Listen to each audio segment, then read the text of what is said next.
Notre Dame has a great opportunity to exact revenge on Saturday when Louisville comes to town, but it's not going to be easy against a tough Cardinals team. How does this group compare to last year's, and just how important is this game for both programs? We cover all that and a whole lot more next.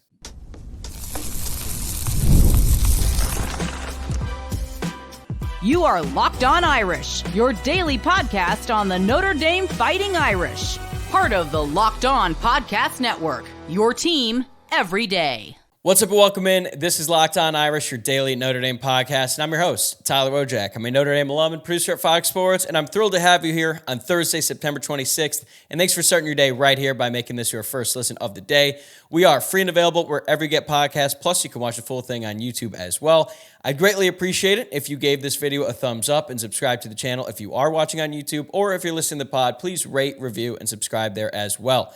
Today's episode is brought to you by FanDuel. Place your first $5 bet and you'll get started with $200 in bonus bets guaranteed. Just visit FanDuel.com to get started. Okay, really excited about today's show. In just a second here, I'm going to be joined by Mike Rutherford, who, in my opinion, is the best Louisville sports media personality by far. He also hosts the local afternoon sports talk show, and I had him on the pod last year in the lead up to that game, and it was such a good time. We wanted to run it back again this year. Mike and I covered a lot in this one. We looked at a bunch of different storylines and matchups for this game, but we also had to discuss some hard-hitting questions about the movie Rudy, like should Rudy be in jail for manslaughter? Really quickly, though, I'm taping this right after five-star small forward Jalen Harrelson committed to Micah Shrewsbury's squad, and it is a massive win for the men's basketball program. He is arguably the most important recruit the team has landed in decades, and I'm going to cover it in tomorrow's mailbag episode, so make sure you tune in for that. But for today, we're keeping it to the football program, so let's bring in Mike. It's great to have him back. Mike Rutherford, the manager and editor of CardChronicle.com and host of the Mike Rutherford Show on Big X Sports Radio, joins me now. And Mike, let's not bury the lead here. How disappointed are you that Sam Hartman has exhausted his eligibility and will not be the starting quarterback in this one? Very disappointed. I was proud of him. I think he played in like the Senior Bowl, and he did throw an interception to Jarvis Brownlee of Louisville. So that was nice to see, like one last interception toss to a former Cardinal. I guess current Cardinal at that point.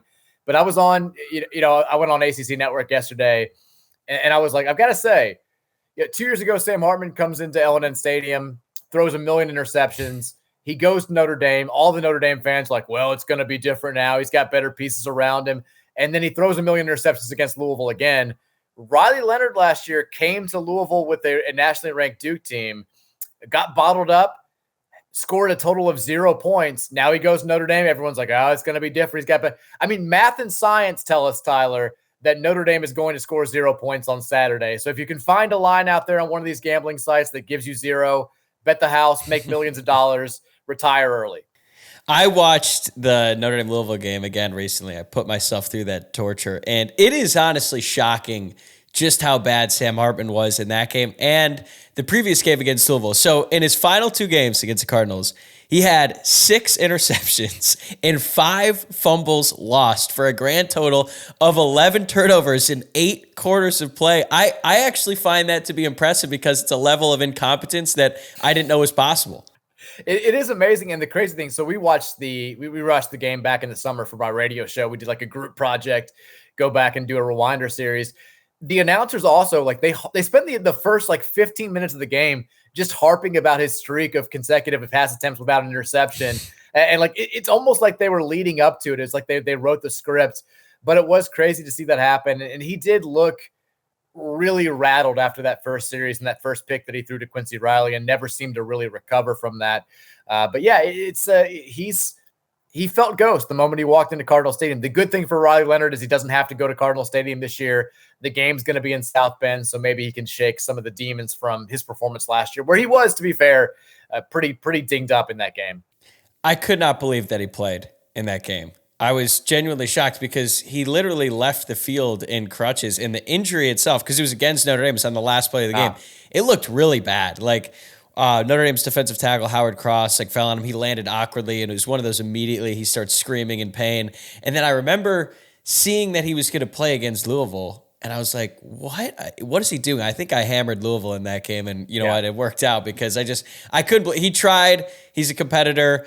Honestly, he probably tried a little bit too hard in that game and in the Northern Illinois game this year because he was absolutely hurt in that second half, but he went out there and didn't really work out for Notre Dame. But this is a really interesting matchup on Saturday because Notre Dame is favored by 6.5 right now on FanDuel, but practically every single college football media member that I have seen is picking Louisville to win outright. And based on what I've seen on social media, I get the feeling that Cardinal fans are feeling quite confident going into this game. So how would you describe your emotions going into this one?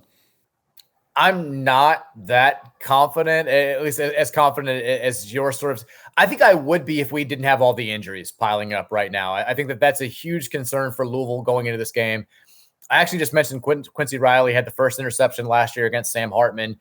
He's been our best cornerback for the last couple of years. I think that when he's fully healthy, he's the best cornerback in the ACC. He's really, really, really good. Kind of to outline how good he is, nobody threw at him last year. Like everybody was throwing at the other side of the field, and the other side of the field happened to have Jarvis Brownlee, who had like the best Senior Bowl week and was a 4th-round draft pick and is playing for the Bucs now, and Storm Duck, who ended up making the Dolphins roster as an undrafted free agent. And still, people looked at those guys and they were like, "We got to pick on them because we can't throw at number 3." They haven't really said it, but I can tell you, he's been hurt since the start of the season. He's been playing off a little bit. He's been dealing with a lingering ankle injury. And then on the play last week against Georgia Tech, where he basically caused a fumble that was recovered for a touchdown, he landed on Georgia Tech quarterback Haynes King and came down on that ankle again and was very clearly hurt for the rest of the game. Jeff Brom said at the beginning of this week that he said he's 50-50, but then also said that he's not optimistic about it. So I was like, so not really 50-50. That's such good coach speak. Yeah. Yeah. So Riley's a big time competitor, but it is weird. And it's led to a bunch of conversations this week with not just Quincy Riley, but some of these other guys that are banged up. You know, the Notre Dame game is huge. You're getting a lot of national attention. It's Notre Dame, for God's sake. It's a big deal around here. But if you're Louisville, your clearest path to the playoff is winning the ACC now, getting back to that conference championship game and winning. So in a weird way, you look at a nationally ranked Notre Dame team on the road with a big audience and a lot of people paying attention. But on paper, like SMU a week later is kind of a more important game. So there's a lot of fans that are like, do you not risk playing Colin Lacey, who's 50-50, who is your best wide receiver in fall camp, who might come back this week? Do you not risk playing Quincy Riley, some of these other secondary guys that got hurt against Georgia Tech, in favor of making sure that you can win those conference games? Because as sexy as a win over Notre Dame looks, it doesn't help you get to your conference championship game. So I don't think that's Jeff Brom's mentality. That doesn't seem to be what he's about. We'll see if Lacey plays. We'll see if Tavian Nicholson in the secondary, who also got hurt, who's been very good for us this year, if he plays, if Riley plays. We know Jaden Thompson, the wide receiver who stepped in for Colin Lacey at the beginning of the year, he's out for the year now, suffered an injury really late in that Georgia Tech game. So those injuries, I think, really do affect Louisville going into this game. And it's led to me not being quite as confident as I'd like to be based on what I've seen from these two teams through the first 4 weeks of the year. What's your gut feeling about Lacey and Riley? Because I think those two guys are difference makers if they're healthy, but even if they play and they're not as effective as they normally would be if they weren't hurt, I still think it's a factor in the game because Notre Dame has to keep an eye on them every play. I think Riley tries to give it a go. I think it's going to be one of those where he sees how he feels in pregame warmups, and then they kind of like, he's a tough kid. He's been, like I said, he's been playing hurt pretty much this entire season. He also came back to Louisville. He definitely got a big NIL deal, but he came back for Louisville for a bigger spotlight and to hopefully be a higher draft pick in a year this season that's supposed to not be quite as cornerback heavy. So this is a big spot for him. This is another game where he can go out there and make a bigger name for himself. You know, he wants to play. If he can, I think he will. My guess with Colin Lacey, who, you know, for your listeners who maybe, he was rated by some people as the number one receiver in the transfer portal. He's a stud. Came over from South Alabama. The word all summer long was like, this is the guy. Like they're building I don't want to say they're building the offense around him, but they're creating ways to get the ball in this guy's hands. And he breaks his collarbone on August 17th and has not played so far this year. He did dress last week, but they knew he wasn't going to play. Brom said he said he's 50-50 as well, but it's going to come down to how badly he wants to play. My guess is we don't see him in this game and he comes back for SMU, but that's just kind of a guess based on what I've been hearing about, you know, how far he still has to go. But if he does play, like he's absolutely going to be a difference maker in this game because they're a little bit limited at wideout with these injuries. Yeah, and with Lacey, if he does end up playing, Notre Dame has a very physical secondary. You don't often hear that, but Benjamin Morrison, Christian Gray, they like to get all over your jersey. They honestly probably get away with a little bit too much physicality sometimes, but I think if he does go out there, it's going to be a test from the first play because I think those guys are going to get their hands all over him early on. So those will be two very interesting things to watch in this game. And another interesting thing about this, you've already kind of alluded to it, are the stakes in this one, because on the Notre Dame side, they absolutely have to win this game. Once they lost to Northern Illinois, pretty much every game the rest of this season became a do or die situation if they want to make the college football playoff. But Louisville doesn't necessarily have to. They could lose this game and still be a favorite to make the playoff because they are one of the favorites to win the ACC. That being said, I don't really see a world where Jeff Brom is going to walk into Notre Dame Stadium and not try to do everything he possibly can to get his team ready to play, because that win last year was such a signature moment for him and his team. So the opportunity to do it again on Saturday at Notre Dame Stadium feels maybe not as big of a deal as it was last year, but still an enormous deal for the team and the program. So what's at stake for Louisville on Saturday? For sure. I mean, it's still Notre Dame. It's still, there is a path. I think it's a lot hairier than winning the conference championship, but there's still a path for Louisville where you say, hey, if they go 12-0 and lose the conference championship game, they could still get in. Or if they go 11-1 and don't make the conference championship game, they could get in. It's going to take a win over Notre Dame and wins over Kentucky and wins over the best teams in the ACC to be a suitable at-large candidate, but you still want to keep that alive. And I think you also want to prove to the college football world that's sitting there looking at Louisville and saying, are they really top 15? Who they really played? What have they really done? You want to prove that you're for real. You want to be in that conversation, because I think the players and the fans really feel like they've been a little bit overlooked. Like we just have not been talked about as much as we expected after having a surprisingly good season a year ago. I also, like you said, like Jeff Brom's not the guy. I'm going to call BS on probably some of your listeners, because I've been listening to a lot of Notre Dame stuff this week, even Marcus Freeman's comments. There's a whole lot of like, they weren't really focused going into the Louisville game last year, and if they had been more focused and all this stuff. And I'm calling complete bull on that, because Notre Dame had lost a close game to Ohio State. They were ranked in the top 10. All I heard from them all week long was, we got to run the table to go to the playoff. Louisville, it's not like Louisville was 5-0 and ranked in the top 25. So you knew it was a big deal. If you weren't focused for that game, like, what are you doing? I think that's kind of on you. So it's sort of the same thing with Louisville, where if Louisville fans are sitting there being like, they might not be taking it as seriously, they're taking it seriously. Whoever's going to play in that game is going to be fully ready to go. They know what Notre Dame is. They know they're ranked right there in the top 20 as well. They also know that they're a 6-point underdog. It's been rare since Jeff Brom got here that Louisville hasn't been favored to win a game. It only happened 3 times last year. One of those was the Notre Dame game. They beat up Notre Dame in an upset. They upset Miami. And the only game they lost as a dog was that ACC title game against Florida State. So they're sitting here looking at this 6.5-6-point spread and saying, like, that's kind of disrespectful. They'll be ready to go on Saturday for sure, even if the stakes aren't technically as high as they are for the Fighting Irish. Okay, so I agree and disagree with you about the game last year, and let me explain why. I agree in the sense that they absolutely should have been focused, and they should have been ready to play, and there was no excuse for not being ready to play in that environment. Like, have some damn pride. You're on the road. You're going up against another ranked team in a big primetime slot. But I actually don't think they were focused, and it doesn't make any sense to me how that could possibly happen, but it has become a trend in the Marcus Freeman era where they win a big game and then they just completely let down the following week. And that was a difficult stretch for Notre Dame. They hosted Ohio State in that huge game, lost in the last play of the game. Then they had to scrape by Duke on the road, another ranked team. And then Louisville was the third team, and I think by that point, I don't know if they were just tired or if they just couldn't mentally regroup that week, but I'm with you. It was an embarrassing, gutless performance is what I called it, because they did not look focused and they did not look ready to play in a situation where I don't even understand how that's possible. I don't buy it at all. Like, I think Notre Dame fans do this thing where they're like, if it's all things equal with Louisville, if we're playing 100% and they're playing 100%, we win 100% of the time. And if you went, like I said, I went back and I watched the game. The thing that I was blown away with by that game, because I was there and I didn't really remember it this way, is Louisville kind of just kicked their ass for 4 quarters. Like, they were more physical in the trenches. They ran the ball effectively. I think the bigger thing with Notre Dame in that game was you guys just came out with the wrong game plan. They came out and they said, Louisville's going to try to play man coverage on us. They're super aggressive. We think Sam Hartman's good enough and we think our receivers are good enough that we're going to beat them throwing the football. We're going to get cute. And Louisville said, we don't think you are. We're going to play man coverage. We're going to put all of our corners, all of our safeties on an island, and we're going to bring the house. And guess what? Sam Hartman couldn't beat them, and they couldn't get guys open. They didn't use the tight ends enough. And when Hartman did, maybe have some guys open, Ashton Gillotte was in the backfield the entire time.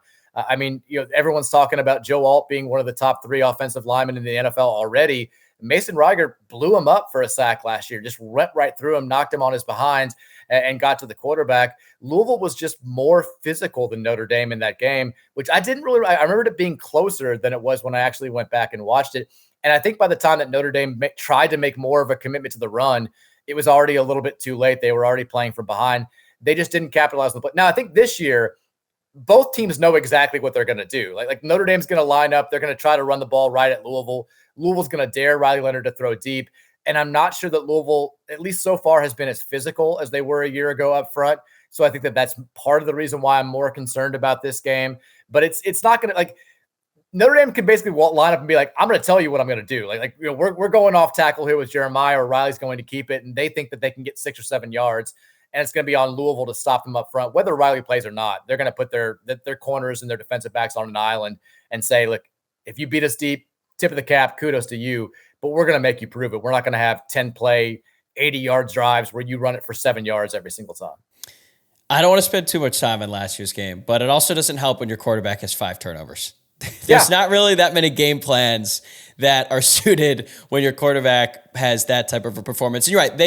I think the most shocking thing about that game was how well Louisville ran the ball against Notre Dame, because the week before against NC State, they couldn't run it at all. And that actually leads me to my next question here, because it's one thing that honestly I'm reminded of every single year in this sport, is that teams are rarely the same week to week. So it's probably a fool's errand to read too much into Louisville's win over Georgia Tech last week, because who knows how that's going to translate to this matchup. And like I said, last year, Louisville looked terrible against NC State the week before. I remember that pass by Plummer, literally the worst pass I've ever seen in the history of college football. And they ran for like 20 yards against NC State. Notre Dame had beaten NC State earlier in the year. I'm like, okay, well, don't really have to worry about Louisville's offense that much in this game. But then Jawar Jordan had an unbelievable game, broke off 2 long touchdown runs, and that was it. So what is your biggest takeaway from that win against Georgia Tech, and how does that impact the way that you look at this matchup against Notre Dame? It's funny you bring that up. I'd forgotten about this until I got reminded about it, and I talked about it on the radio show. I think there are a lot of people that are concerned about the running game. They went out there. They only had 56 yards on 27 carries last week against Georgia Tech. And then I totally forgot they had 20 yards on 29 carries against NC State the week before Notre Dame last year. The difference is, and I was talking about, I hate to bring up injuries again, but one of the differences, they're starting running backs hurt also this year. Maurice Turner is not going to play in this game. He missed last week against Georgia Tech. He's their most proven guy coming back. He won the starting job for a reason. And I think a lot of Louisville fans sort of dismissed the importance of Turner last week because they've got these shiny new tools that were so exciting against Austin Peay and Jacksonville State. They brought in Donald Chaney from Miami, who's kind of like the big physical back, the experienced guy. But then they've got 3 freshmen. One's a redshirt, 2 are true freshmen. Kewan Brown was in the program last year, played sparingly, but redshirted.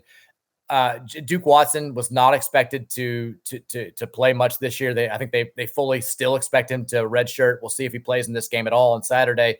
But then Isaac Brown's the guy that I think you circle. He's the guy, true freshman, highly touted coming out of high school. He's a game breaker. And Jeff Brom talked during the offseason about how he reminds him of Jawar Jordan. They want to get the ball in his hands a number of different ways. I was surprised that he only got 3 carries against Georgia Tech last week. They did throw him a couple of passes and try to get him involved in the passing game. But I think he's the guy that you look at and say, like, he can make a difference in this game against Notre Dame. They gave Chaney the bulk of carries, and he's also dealing with a high ankle sprain. And I think that was primarily because like he gets it. Like, he's played college football for a long time. The other guys, I think, are still getting acclimated to the playbook. There's still some things that they don't understand as far as pass protection is concerned and getting out there. But it's definitely concerning that they could not get more of an established run game against Georgia Tech. They only averaged 2.1 yards per carry. Tyler Shuck played really well in the passing game. They got the passing game going, but they only threw it 19 times. I'd be surprised if those numbers aren't reversed against Notre Dame on Saturday, where early on, if they can't get chunk yards on 1st and 10 with the running game, if they don't just say, hey, we're going to throw it. We know Notre Dame's got a really physical, really good secondary. Their pass rush has been a little bit hit or miss. We're going to trust our offensive line, which has been like Louisville's offensive line's been up and down so far. They've got 3 newcomers again. I don't think they're quite as strong as they were a year ago, but one of these running backs is going to have to step up if Louisville's going to do more than average 2.1 yards per carry like they did a week ago and have the same kind of flip the script game like they did last year against Notre Dame. We'll be right back with Mike in a second to hear his official prediction for the game on Saturday. But first, I want to tell you about an awesome new opportunity courtesy of our friends at FanDuel, America's #1 sportsbook.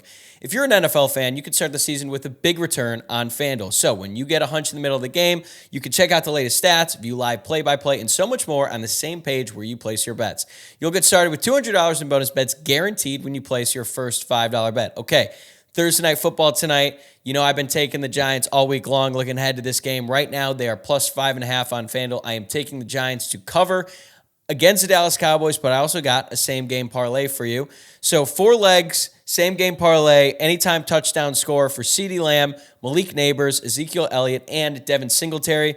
If you bet $10, you will win $244.16 right now. That prop is available on FanDuel. So if you want to bet more, just visit FanDuel.com today.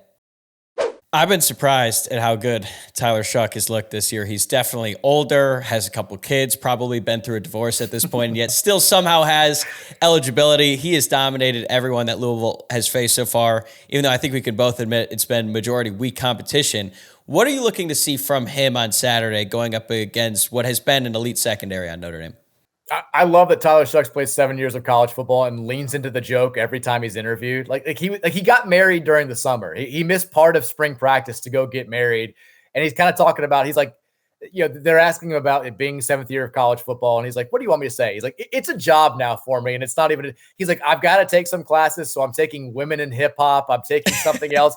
But he was like, I basically go to practice and I come home, walk the dog with my wife, and then we talk about, you know, do you want to watch Love Island? Do you want to watch Dancing with the Stars? I was like, Tyler Shough and I are basically the same person at this point, but he's super experienced at this point. The one thing he hasn't done besides the COVID shortened 2020 season is play a full season without getting injured.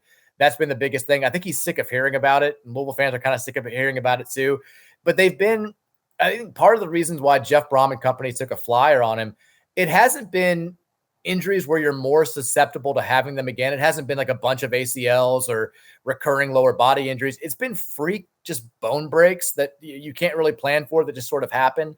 So I think he's sort of sick of hearing about that, but he's been really good. When he has been healthy, the knock on him has been he's capable of making a big time play, but he's also capable of taking too many chances and turning the ball over. We haven't seen that from Tyler Shough so far. In fact, he's the first Louisville quarterback ever through 3 games to have at least 8 touchdown passes and no interceptions. So he's thrown the deep ball really effectively, but he's done a really good job, I think, of going through his progressions and either getting rid of the ball or hitting his check down when those initial reads aren't there. Like you said, though, Jacksonville State, Austin Peay, Georgia Tech, not elite competition, but I thought he played really well against Tech last week. I was shocked when I went back and looked at the stats after the game to see that he only attempted 19 passes. Part of that was we only ran 46 plays because Georgia Tech had so many sustained drives and Louisville had a defensive touchdown and a special teams touchdown. But Shough also had 3 or 4 really big plays that got called back by penalties, which was I think that was the big knock on Louisville last week against Tech was they hurt themselves, shot themselves in the foot a couple of times and negated 91 yards of offense with penalties. But he's been better than I thought he was going to be. And I thought he was going to be pretty good. If they can find consistent weapons for him to throw to this season, I think he's capable of putting up some pretty impressive numbers. He's been really, really good. On defense, Notre Dame fans are awfully familiar with Ashton Gelati, TJ Quinn, and Quincy Riley, who we talked about earlier. They absolutely dominated Notre Dame last year. They're all back this year, although, as we know, Riley's dealing with an injury. But as a whole, the defense returns a lot of production. So how do you think this group compares to last year's defense that gave the Irish fits all night? It's weird because you've got a lot of guys coming back that maybe haven't performed as well as they did last year. Gelati, they're doing different things with Ashton Gelati.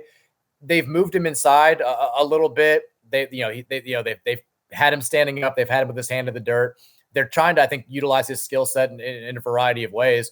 He's not, if you just look at the numbers, he's not producing a ton. He's gotten to the backfield a decent amount, but part of that is the last 2 weeks they've played running quarterbacks. I think they've kind of tried to not over penetrate and create those running lanes for guys like Haynes King and then Tyler Huff as the quarterback at Jacksonville State to run through.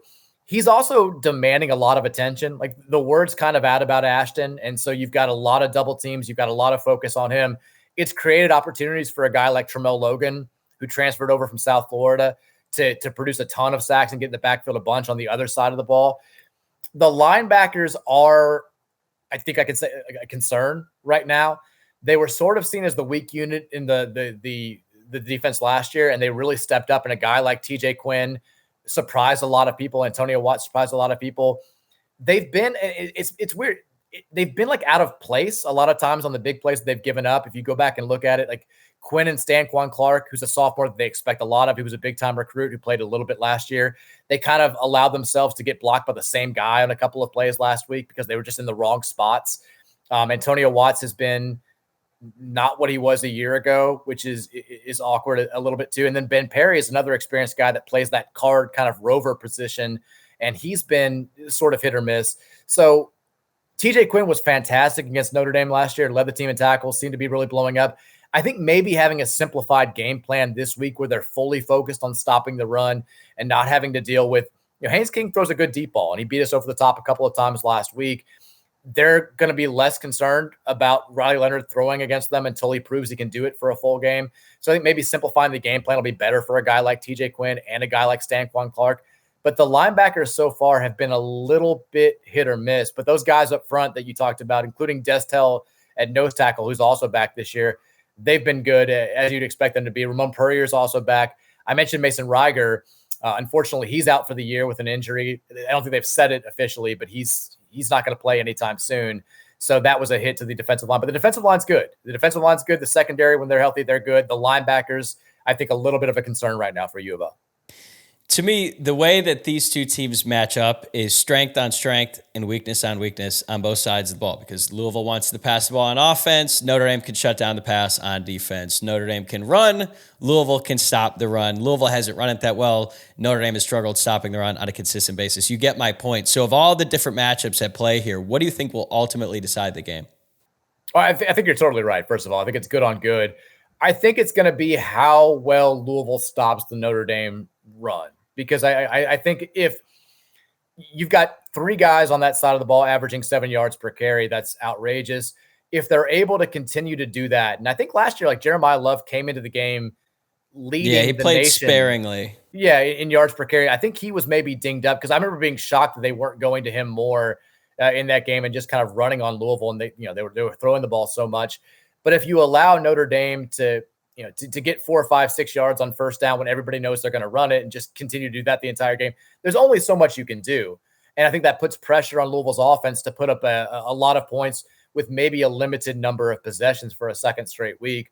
So if Louisville's been really good against traditional runs. They've allowed quarterbacks to get loose on kind of broken plays and have some big yardage. But when Georgia Tech was lining up and trying to run the ball with Jamal Haynes last week on straight gives, the Louisville defense was really good. On 3rd and short, 4th and short, they stacked up Georgia Tech more times than not. So I think they're hoping to do that to sell out, to stop the run. If they can do that effectively, I think it'll be a really low-scoring game because I do think Louisville will have trouble moving the ball on the other side, the offensive line. They haven't faced a test like this yet, and they've been, like their tackles especially have been a little bit iffy so far this year. But I think if Notre Dame is able to run it effectively for 4 full quarters, that's going to be the deciding factor in the game. Louisville's got to force Riley Leonard to do things that he doesn't want to do. So you got a score prediction? You ready to share it at this point in the week? I haven't thought, I ebb and flow as the week goes on. Like I started the week off like very not confident. I'm a little bit more confident as the week goes on. I'm sure once I get to Friday, I'm gonna be like Cards by 14. but right now, I think it's gonna be a low scoring game. I do. I lean towards Notre Dame winning this game because I think that they're more ready for the moment, and I think that Louisville, the injuries just. They're big, and Louisville also hasn't played a road game so far. You've got a lot of newcomers. Half this roster basically wasn't here a year ago, so maybe the memory of beating Notre Dame last year isn't going to be as big of a deal as you think. They haven't experienced going on the road, what all of that means. And then, I went to the Louisville Notre Dame game in 2014. It was late in the year. Notre Dame season had kind of slipped away a little bit. Louisville fans were so excited to go there. They had a strong representation there. I think that it's going to be a lot less of that this time. I think you're going to have a rabid Notre Dame crowd. I know you guys are doing the green out and wearing the green uniforms. So I lean towards Notre Dame finding a way to win this game, keeping their playoff hopes alive. I'll say like 26-21, something like that, like a funky score for Notre Dame, and Louisville just not being able to get enough offense going to get it done.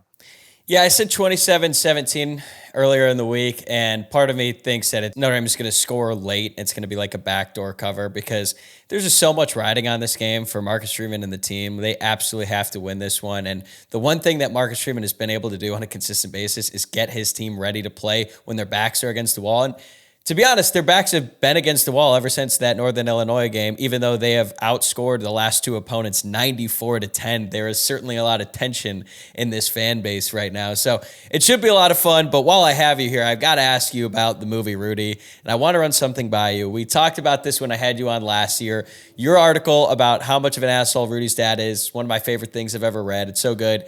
If you are listening to this and you've read it before, I encourage you to read it again because it's just that funny. But there's something I've been thinking about lately that did not come up in your piece. So I rewatched the scene recently when Rudy's friend Pete dies in the mill. I realized that I think Rudy is responsible for Pete's death. So should he be arrested for manslaughter? He killed the only redeeming character in the movie who dies like a quarter of the way in. Like Pete's the only good character in the movie besides, I guess, the first priest that he meets at Holy Cross. And yeah, like, Rudy's like, Rudy could have easily saved him. Like, get in there and die with your friend. He's the only person who believes in your dream. He gave you the Notre Dame jacket that you basically sleep in. And he's sitting there like trying to, do whatever he's doing at the mill. And you make your entire effort is just to be like, Pete, get out of there. Do something. Jump in there. Get somebody to help him. At one point, I guess the water is not coming out of this thing, and his solution is to just start like beating the shit out of it. He starts just smacking it.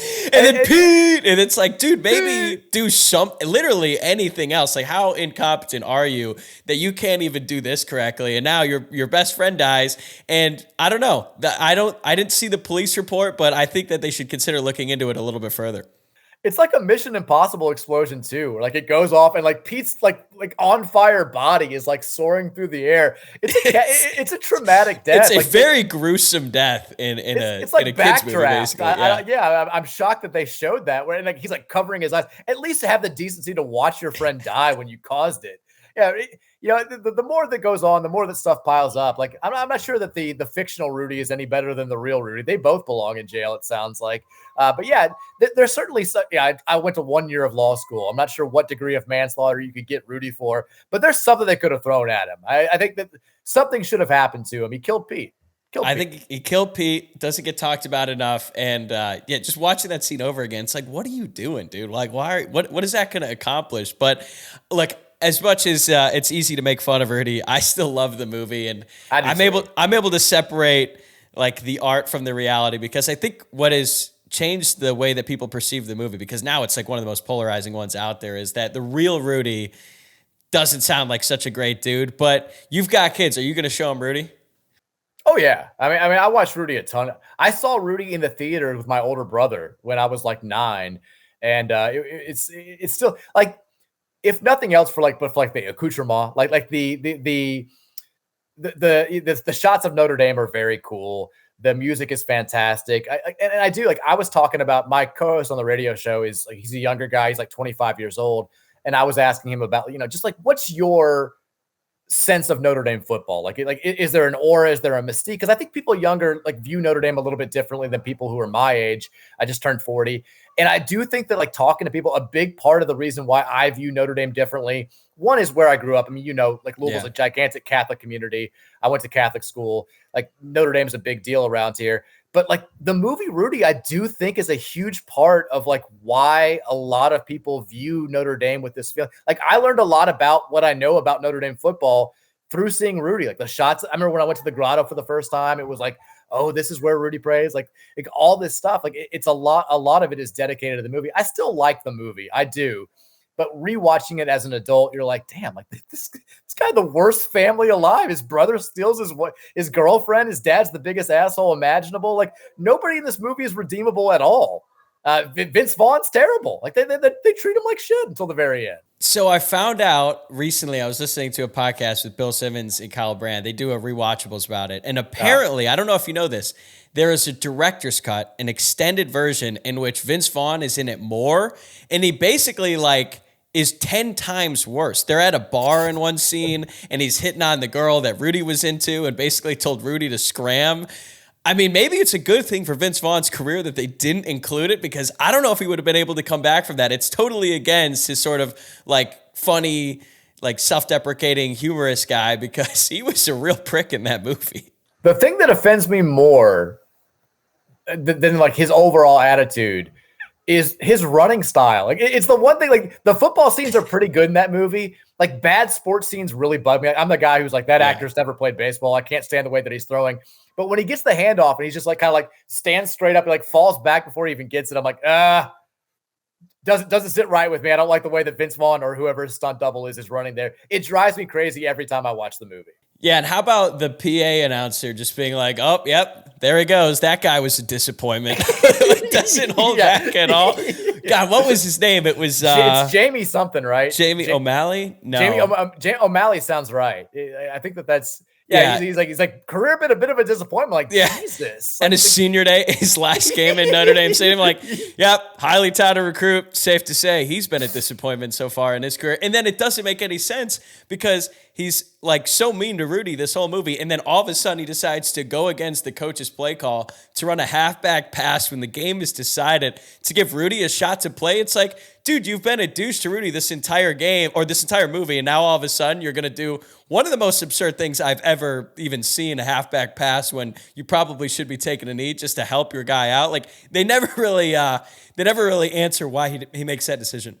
It's season 7 Game of Thrones-ish lazy writing where they bridge nothing. You've got this character development and then boom, snap of a finger, they're doing a total 180 for no apparent reason. There's no redeeming moment for Jamie O'Malley, whatever the hell his name is, where he's like, he finally gets it. They're like, hey, Rudy's actually a good guy. It's just boom, out of nowhere. That was for you. Like I'm gonna ruin my senior day so that you have a chance to play one play with no guarantee that you're going to do anything memorable. Yeah, there are plot holes in that movie. That's one of them. It's Jamie O'Hara. Jamie O'Hara, thank you. It's going to drive me crazy. Yeah, so it was an Irish name, and we were close. So that was what I wanted to ask you about, Rudy. The last thing I have, I got to get a basketball question in. Has Kenny Payne announced that he's no longer the coach of Louisville basketball? When should we expect to hear from him? I don't know who you're talking about. That name doesn't ring any bells with me. I have officially repressed everything that took place over the last 2 years. In my mind, we went right from Chris Mack to Pat Kelsey. I won't talk about Kenny Payne. I won't think about Kenny Payne. I never want to hear Kenny Payne talk about Louisville again. Everything that he did ruined my life for the past 2 years. I'm glad he's at Arkansas. I hope he stays there forever. In my mind, I didn't watch basketball for the last 3 years besides the NCAA tournament that I got paid to write about. So that's it. That's all we're saying. That's all I'm saying. Look, I don't even like Louisville basketball, and I was disappointed that he was leaving because I found so much humor in all of your tweets and all of your coverage around the Kenny Payne era. It was so funny that I was like, look, he should have been fired. He should have been gone a long time ago. But when it finally happened, I was like, good for Louisville. They deserve way better than him. But I am sad as an outsider that I won't be able to appreciate the content anymore. People talk about there being no such thing as perfect endings in real life. Kenny Payne, in what would be his last press conference after Louisville lost to NC State in the ACC tournament, creating an analogy or a metaphor where he describes Louisville basketball as the Titanic and criticizes the fans who want to jump off the Titanic is as perfect an ending as you can have. I was like, did he just give us like hell for wanting to get off the Titanic? He's like, I told you I was going to watch who was jumping on and off the Titanic. We kind of forgot that. I was like, are you kidding me right now? You think it's a good thing to like, you should have stayed on and died with this sinking ship? What is wrong with you? I went back and I did a Kenny Payne tournament on the website of just Kenny Payne things, the 16 craziest Kenny Payne things.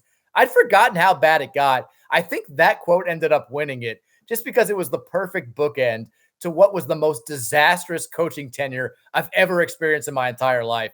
I mean, this guy, after a loss to Kentucky Wesleyan, said, we're never going to beat anybody with talent. We lost to Kentucky Wesleyan. And he was like, we can't beat teams with talent. I was like, are you kidding me right now? And it was like the 5th most absurd thing that he said over 2 years. Unbelievable, but great for content. Yeah. I am honestly shocked that you kept it at 16. I feel like there's 32, hell, maybe even 64, because we could have gone full 68. We could have done it if we wanted to. He did so much. And then it was so perfect that Pat Kelsey immediately just goes after it in the transfer portal, totally rebuilds the team. Now they're looking like a good team going into this year. So I imagine that it's been a fun past couple months for you guys being able to actually have a competent basketball coach once again. About time for God. I mean, just like, I'm going to do the dumb sports guy thing where it's like, you can only compare sports to relationships, but it is like you were in the most abusive, terrible relationship of all time. And when you finally get out of it, like dip your toes back in the dating water, and the next person does the bare minimum, you treat them like they're the greatest person alive. It's like, oh, they didn't stab me with their fork at dinner. What a lady, what a gentleman. Like, oh, they said hello when I picked up the phone. Like, it's Pat Kelsey's out there. He's like describing the basic defense that he wants to play. And we're like, this guy is a savant. Genius. Let him be he's the grand marshal of the Derby parade, even if he doesn't win a game. Like, it's insane how desperate we were for normalcy, and I'm so glad to have it back. Speaking of the Derby, I meant to say this at the beginning. So when I went to the Kentucky Derby this past year, we parked over by L&N Federal Credit Union, and I'm walking in over the bridge, and I'm looking at the stadium, and I'm just thinking, like, Sam Hartman can never come to the Kentucky Derby. Like, that's really unfortunate for him, because now that he's getting into modeling and stuff like that, you think that the Derby would be the perfect event for him. He can never do it. It's right there next to Churchill Downs, the shadow. He'd probably have like PTSD and go into a trance there. So for all of Sam Hartman's faults in that game and those games specifically, I do feel bad that he won't ever be able to appreciate the Kentucky Derby.